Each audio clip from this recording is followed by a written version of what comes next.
turahimbawe cyane kuri uyu munsi ugira gatatu turi mu munyenga w'Imana.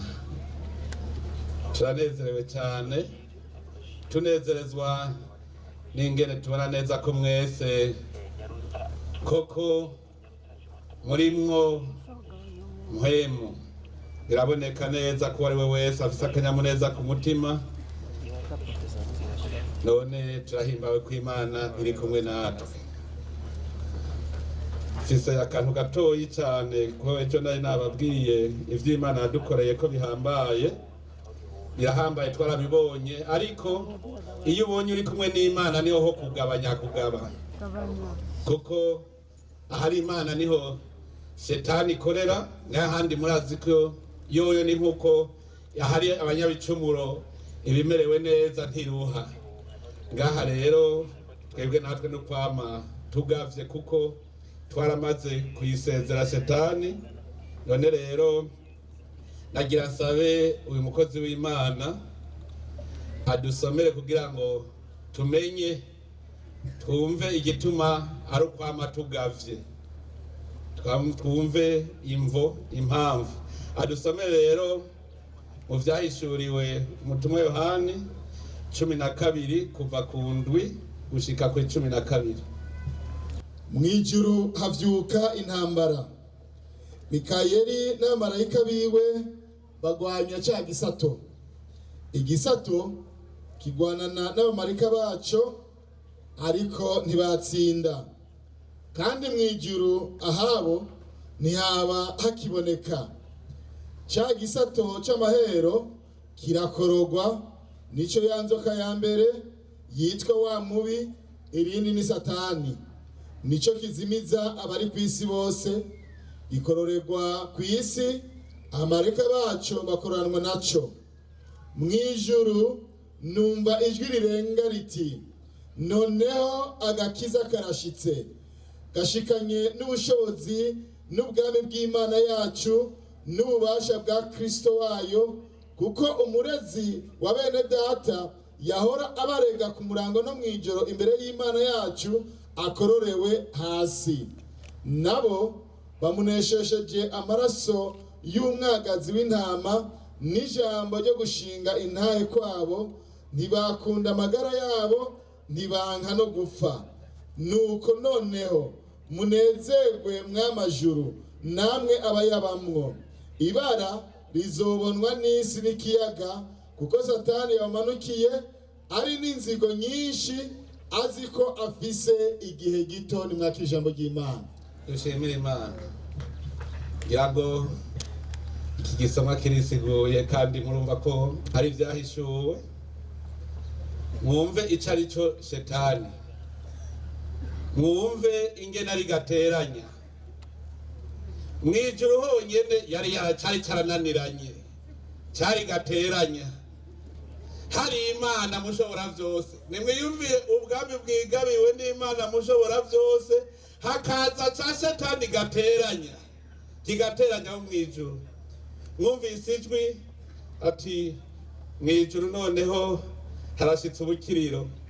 Imana ubwami bwayo rero buriganje, murumva. Hanyuma iryo jwi rikavuga riti, mwijuru nimunezerwe n'ivyo, munezerwe mw'amajuru mwe n'abari bamwe. Mugabo uragowe wasiwe n'ikiyaya, kuko Shetani yamanutse iwanyu, kije gifise inzigo nyinshi, kuko kirazi ko ari igihe c'umwanya muto. Muriko muriyumvira Burundi aho buvuye, mwumva gateranya twagendana natwe tukacemerera, ajya amagume yose twabonye naho yavuye. Muce mwumva rero ikintu ciganza mwijuru, aha mw'isi twanjajwe.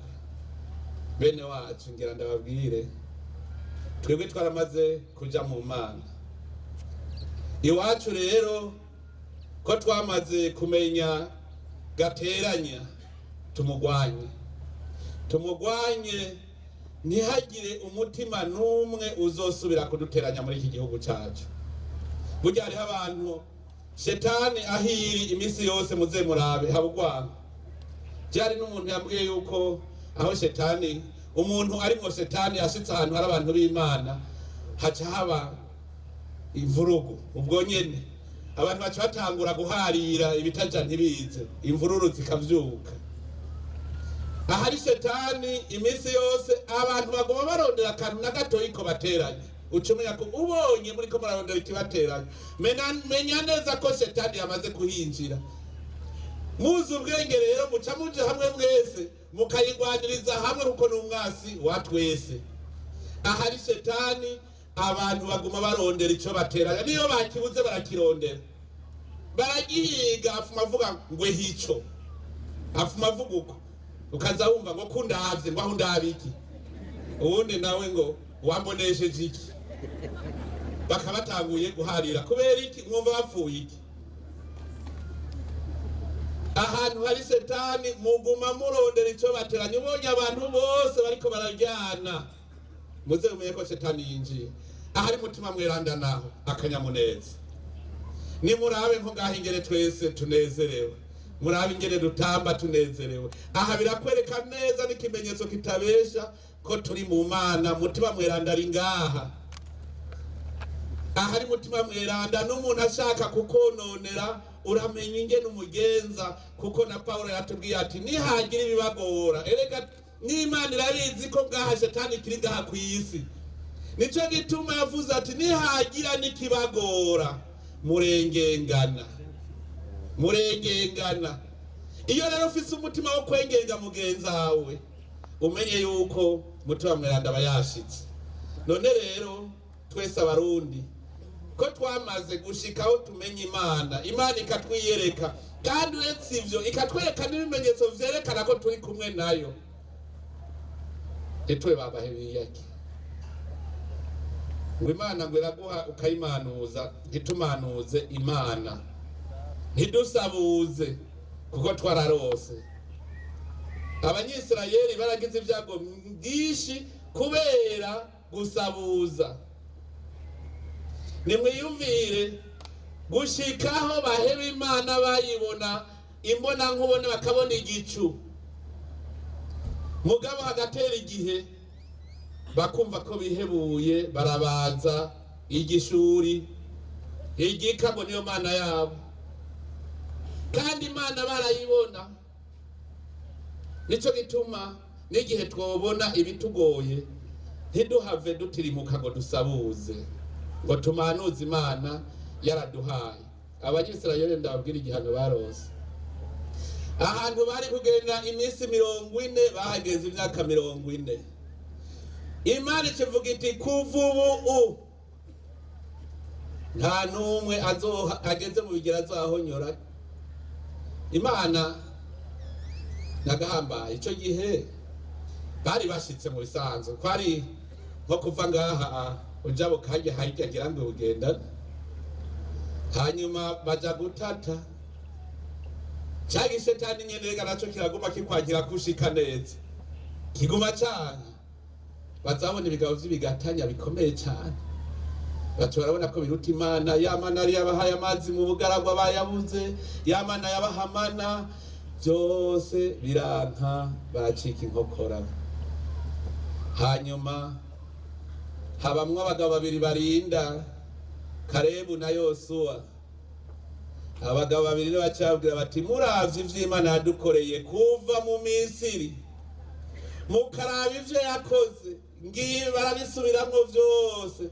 Bati ubu twarabaye rurangiranwa, bazi ko atakintu na kimwe kwisi kitunesha. None mutinyiki,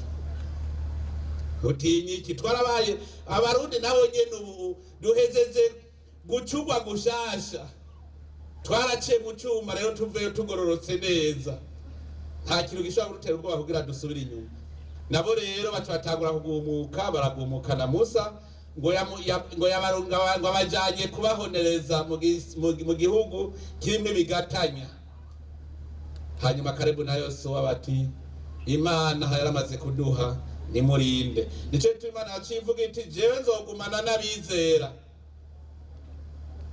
nta numwe azohaja bukageze mu bigero kiretse Yosuwa na Karebu. Hari akaririmbo karyoshe duhora turirimba rero twamara kujabuka Yorodani hazambuka intwari gusa. Barundi bene wacu ndabahanura tube intwari twese, ntituze dusubire inyuma ku Burundi bwacu, dukomeze urukundo, dukomeze ubumwe, dukomeze ubumwe n'urukundo. No munsi abari hanze basigaye bicuza bavuga bati ico dusubiza mu gihugu cacu. Murumva yuko twe duhiriwe turi muri ico gihugu. Ahubwo rero n'abajya bene wacu bose tubahamagare bose baze twibere mu cari tunezererwe ngaha nkuko Imana yamaze kutugabira.